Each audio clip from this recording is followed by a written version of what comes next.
Hello students.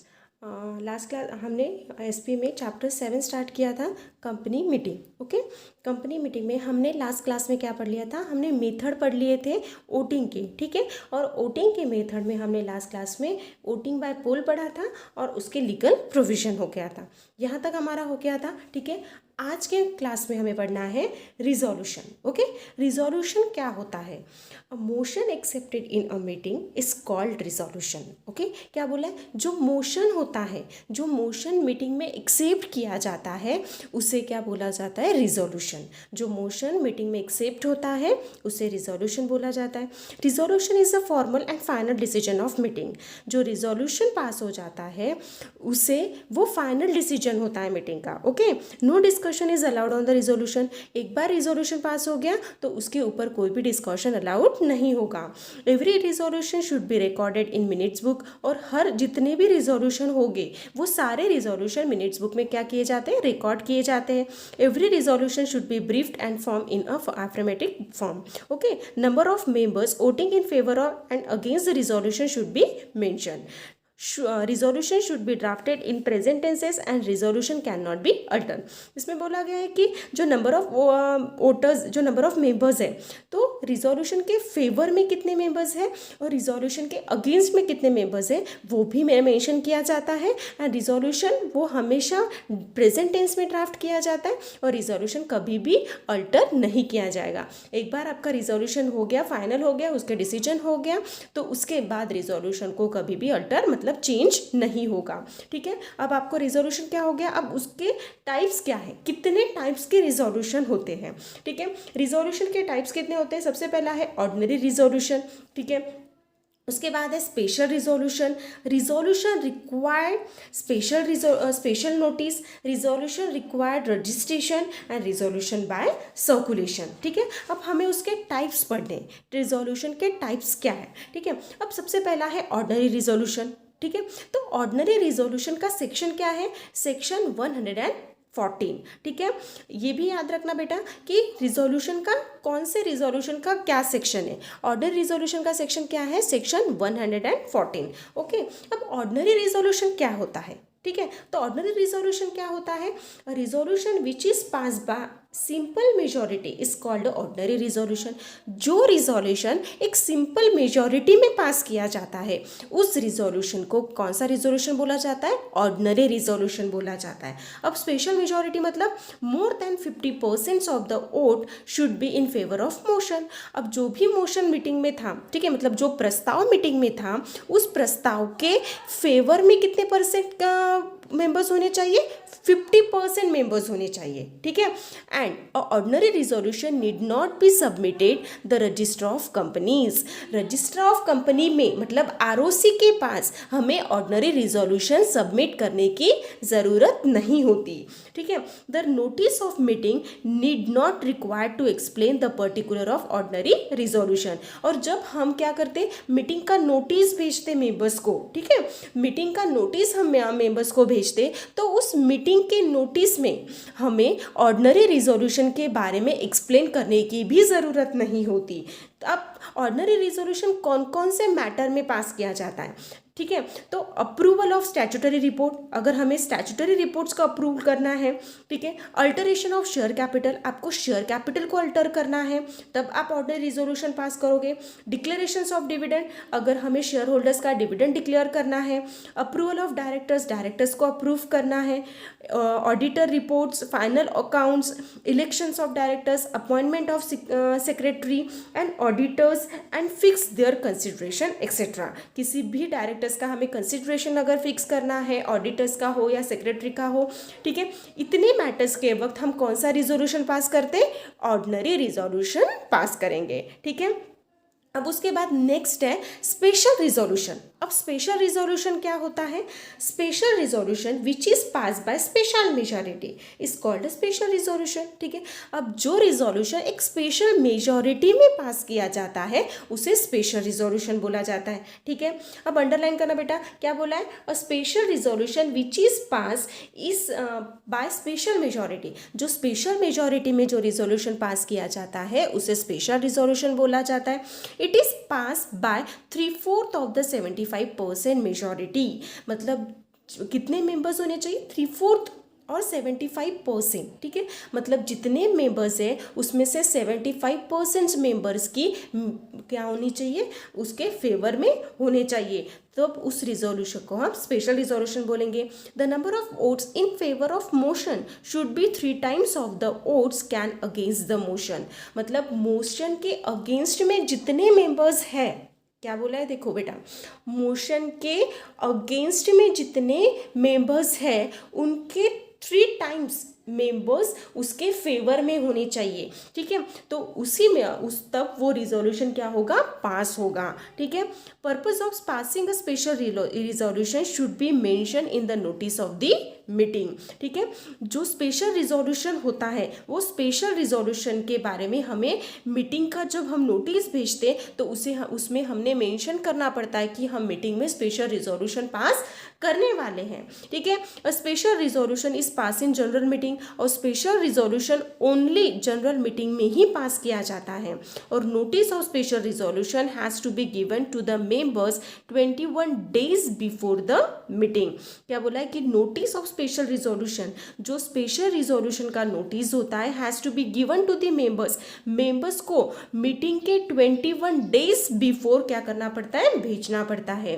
A copy of special resolution must be filled with the register of companies, ठीक है, through e-filing on MCA portal within 30 days of passing resolution। Resolution pass होने के 30 days में हमें MCA का portal होता है, उसमें हमें स्पेशल रिजोल्यूशन पास होते बराबर उसको 13 days में उसे हमें ROC के पास सबमिट करना पड़ता है, फाइल करना पड़ता है, ठीक है। हमें ऑर्डिनरी रिजोल्यूशन ROC के पास फाइल करने की ज़रूरत नहीं पड़ती, बट आपको स्पेशल रिजोल्यूशन ROC के पास सबमिट करना पड़ता है, ठीक है। अब एग्जाम्पल ऑफ स्पेशल रिजोल्यूशन के क्या क्या एग्जाम्पल हैं, देखो, change in the name of the company. अगर आपको कंपनी का नाम चेंज करना है तब आप स्पेशल रिजोल्यूशन पास करना पड़ेगा।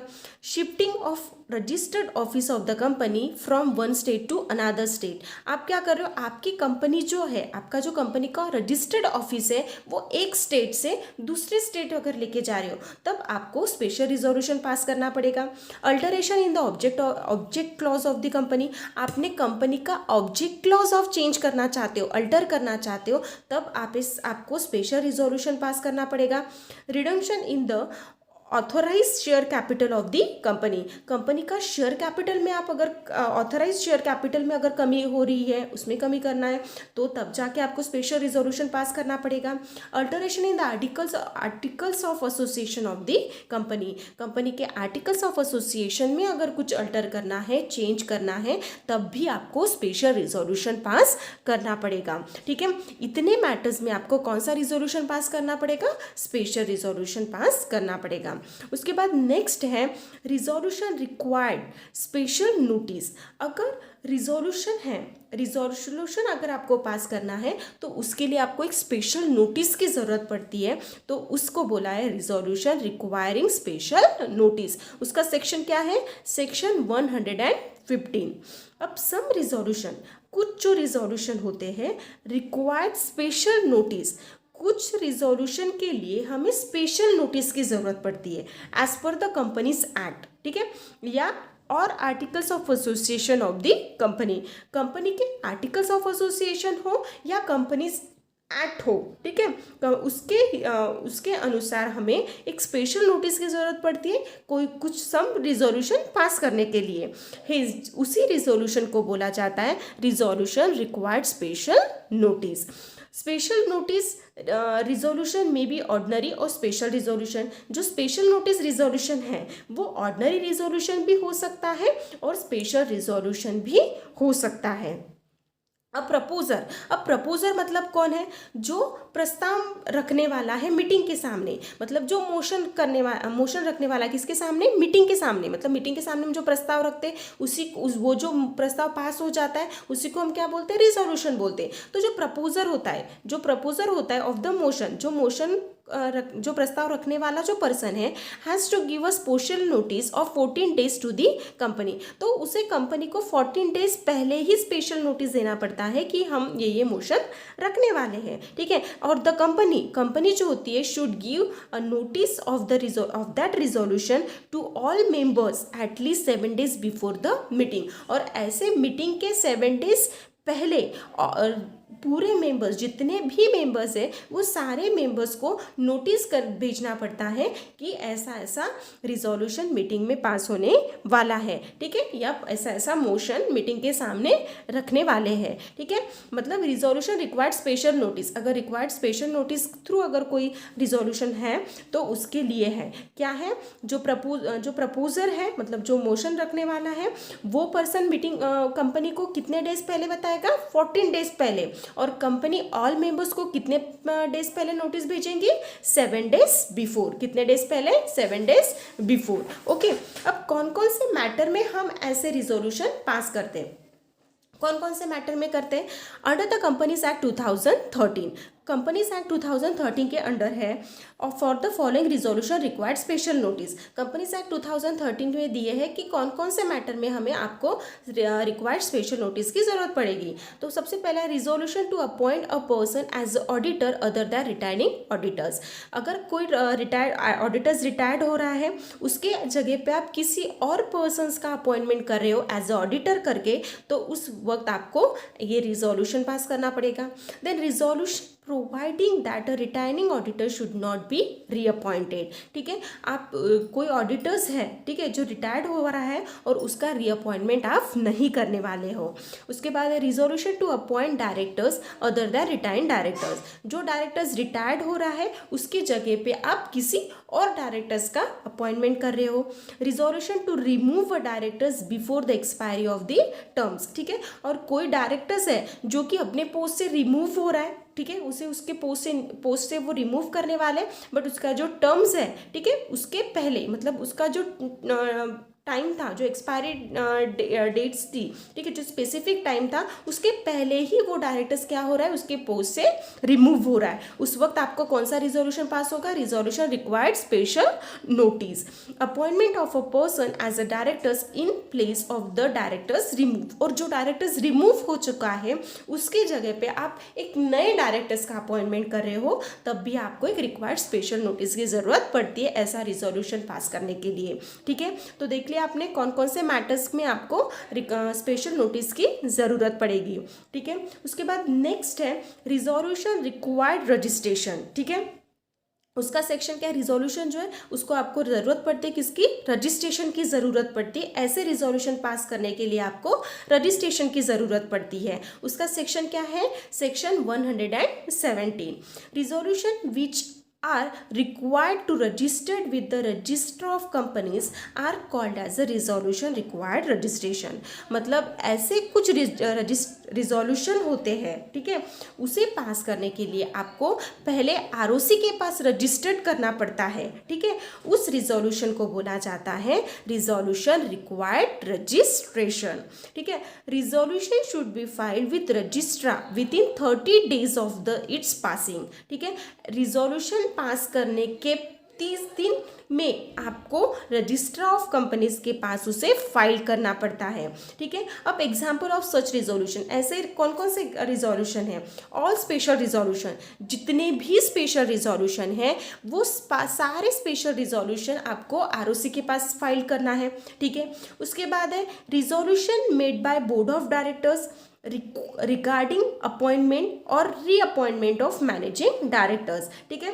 Resolution made by board of directors, resolution जो है जो बोर्ड ऑफ डायरेक्टर्स के रिगार्डिंग में, जैसे कि अपॉइंटमेंट और रीअपॉइंटमेंट ऑफ मैनेजिंग डायरेक्टर्स, ठीक है। जैसे आप किसी भी मैनेजिंग डायरेक्टर्स का अपॉइंटमेंट कर रहे हो या कोई और ऑलरेडी डायरेक्टर्स है उसका आप क्या कर रहे हो, रीअपॉइंटमेंट कर रहे हो, ठीक है। देन नेक्स्ट है resolution made by members regarding dissolution of company. आप कंपनी को क्या कर रहे हो, डिसॉल्व कर रहे हो, ठीक है। उस वक्त भी आपको क्या करना पड़ेगा, आरओसी के पास फाइल करना पड़ेगा, ठीक है। देन नेक्स्ट है रिजोल्यूशन बाय सर्कुलेशन। अब कुछ ऐसे रिजोल्यूशन होते हैं जो सर्कुलेशन के थ्रू पास किए जाते हैं, ठीक है, उसे बोला जाता है रिजोल्यूशन बाय सर्कुलेशन। अब रिजोल्यूशन बाय सर्कुलेशन मतलब क्या होता है कि when directors have to take important and urgent decision and do not have sufficient time to call a meeting। जब कोई डायरेक्टर्स होता है, डायरेक्टर्स के पास मतलब अर्जेंट मीटिंग लेना होगा, अर्जेंट कोई डिसीजन लेना पड़ता है या कोई इंपॉर्टेंट डिसीजन होता है जो उसे अर्जेंटली लेना होता है, बट उसके पास इतना सफिशिएंट टाइम नहीं होता कि वो मीटिंग बुलाए, मीटिंग में डिस्कशन करे, फिर उसके बाद फिर वो अपना क्या करे, डिसीजन ले। उस वक्त बहुत उसको टाइम लगेगा, ठीक है। तो उस वक्त क्या होता है कि ऐसे वक्त सर्कुलेशन थ्रू कोई रिजोल्यूशन पास किया जाता है, उसे बोला जाता है रिजोल्यूशन बाय सर्कुलेशन। मतलब जब डायरेक्टर्स क्या नहीं कर पाता, अर्जेंटली मीटिंग नहीं बुला पाता, तब वो क्या करेगा, अपना डिसीजन सर्कुलेशन थ्रू लेगा, ठीक है। एट दैट टाइम, ऐसे time a draft resolution is prepare, एक रिजोल्यूशन ड्राफ्ट किया जाता है, प्रिपेयर किया जाएगा and forwarded to all directors to pass resolution. और जितने भी कंपनी में डायरेक्टर्स होंगे वो सारे डायरेक्टर्स को वो रिजोल्यूशन फॉरवर्ड किया जाएगा, ठीक है। उसी रिजोल्यूशन को बोला जाता है रिजोल्यूशन बाय सर्कुलेशन, ठीक है। ये देख लिया हमने टाइप्स ऑफ रिजोल्यूशन, रिजोल्यूशन के कितने टाइप्स हैं, ठीक है। उसके बाद हमें देखना है वैलिडिटी ऑफ रिजोल्यूशन, ठीक है। अब रिजोल्यूशन की वैलिडिटी क्या होती है। Resolution pass at the meeting by following proper rules and regulation are term as a valid resolution, ठीक है। आपको वैलिड रिजोल्यूशन अगर होना, आपका रिजोल्यूशन अगर वैलिड चाहिए तो आपको कुछ रूल्स एंड रेगुलेशन होता है, उसे फॉलो करना पड़ता है, ठीक है। कोई भी रिजोल्यूशन पास करने के पहले आपको एक प्रॉपर रूल्स एंड रेगुलेशन में आपको वो रिजोल्यूशन पास करना है, ठीक है। तभी वो रिजोल्यूशन कैसा होगा, वैलिड रिजोल्यूशन होगा, ठीक है। इफ अगर आप कोई रिजोल्यूशन पास करते हो और वो without proper rules and regulation के, अगर कोई रिजोल्यूशन आपने पास कर लिया बट आपने एक proper rules and regulation follow नहीं किए, तो उस वक्त क्या होगा, वो रिजोल्यूशन इनवैलिड होगा, ठीक है। अगर आपने रूल्स एंड रेगुलेशन को फॉलो नहीं किया तो वो रिजोल्यूशन कैसे होगा, इनवैलिड होगा। अब कौन कौन से पॉइंट्स में आपका रिजोल्यूशन इनवैलिड होगा, देखो पॉइंट्स रिगार्डिंग इनवैलिड रिजोल्यूशन कौन कौन से पॉइंट्स में होगा। Resolution is not with in the scope of notice and meeting, ठीक है। अगर आपने जो रिजोल्यूशन पास किया गया है वो रिजोल्यूशन मीटिंग और नोटिस के स्कोप में नहीं है, ठीक है, तो वो रिजोल्यूशन कैसे होगा, इनवैलिड होगा, ठीक है। मतलब उसके कायदे में नहीं है, ठीक है, उसके अधिकार से बाहर है, ठीक है। उसके बाद है resolution pass at the meeting but not properly convey and constitute, ठीक है। क्या बोला है कि मीटिंग में जो रिजोल्यूशन पास तो हो गया बट आपने जो मीटिंग ली गई थी वो प्रॉपरली कन्वे या कॉन्स्टिट्यूट नहीं हुई थी, वो प्रॉपरली नहीं ली गई थी, ठीक है, कंपनीज एक्ट के हिसाब से, ठीक है, तब भी आपका रिजोल्यूशन इनवैलिड होगा क्योंकि आपकी मीटिंग ही इनवैलिड है। उसके बाद नेक्स्ट है इफ अगर the fact of special resolution is not mention in the notice of the meeting, और आपने जो स्पेशल रिजोल्यूशन पास किया, ठीक है, क्या बोला इसमें देखो, in the fact of special resolution, आपने स्पेशल बिजनेस के लिए कुछ रिजोल्यूशन पास किया गया, ठीक है, और वो उसमें जो भी पॉइंट्स, उसमें जो भी रिजोल्यूशन था वो आपने मीटिंग में ही मेंशन नहीं किया था, ठीक है, मीटिंग में आपने नहीं बताया था, ठीक है, तो वो भी रिजोल्यूशन कैसे होगा, इनवैलिड रिजोल्यूशन होगा। इफ अगर the resolution required a special majority, ठीक है, of votes but it pass only by ordinary majority of votes discuss eight the meeting, आपने कुछ स्पेशल रिजोल्यूशन थे उसमें आपको स्पेशल मेजॉरिटी के वोट्स की ज़रूरत थी, ठीक है, मतलब जैसे आपको एक स्पेशल रिजोल्यूशन पास करना था, स्पेशल रिजोल्यूशन था तो स्पेशल मेजॉरिटी की ज़रूरत पड़ेगी, मतलब 75% मेंबर्स ने उसे क्या करना चाहिए, उसके फेवर में होने चाहिए, ठीक है, बट आपने वो रिजोल्यूशन ऑर्डिनरी मेजॉरिटी में ही पास किया, ठीक है, मतलब 50% मेंबर्स ने उसे परमिशन दी थी, ठीक है, और ऐसे वक्त वो रिजोल्यूशन कैसे होगा, इनवैलिड रिजोल्यूशन होगा, क्योंकि स्पेशल मेजॉरिटी ऑफ मेंबर्स ने उससे क्या करना था, पास करना था, बट आपने ऑर्डिनरी रिजोल्यूशन मेजॉरिटी में ही उसे क्या किया, डिस्कस करके उसे पास कर लिया। ठीक है, तो वो रिजोल्यूशन कैसे होगा, इनवैलिड रिजोल्यूशन होगा। उसके बाद है resolution is out of scope of memorandum of association. और मेमोरेंडम ऑफ एसोसिएशन के आउट ऑफ स्कोप के मतलब मेमोरेंडम ऑफ एसोसिएशन के बाहर का वो पॉइंट्स है। ठीक है, उसमें उसके बारे में कुछ भी मेंशन नहीं किया गया है। उस पॉइंट में आपने अगर रिजोल्यूशन पास किया गया है तो वो भी रिजोल्यूशन कैसे होगा, इनवैलिड रिजोल्यूशन होगा। उसके बाद है voting on the motion is irregular. ठीक है, जो वोटिंग था मोशन के ऊपर, जो वोटिंग हो रही थी वो कैसी थी, इरेगुलर थी। ठीक है, मतलब नियमित रूप से हो रही थी क्या, नहीं। ठीक है, अनियमित रूप से हो रही थी, इरेगुलर हो रही थी, तो उस वक्त भी वो रिजोल्यूशन कैसे होगा, इनवैलिड रिजोल्यूशन होगा। ठीक है, ओके बेटा, बाकी का हम कल के क्लास में पढ़ेंगे।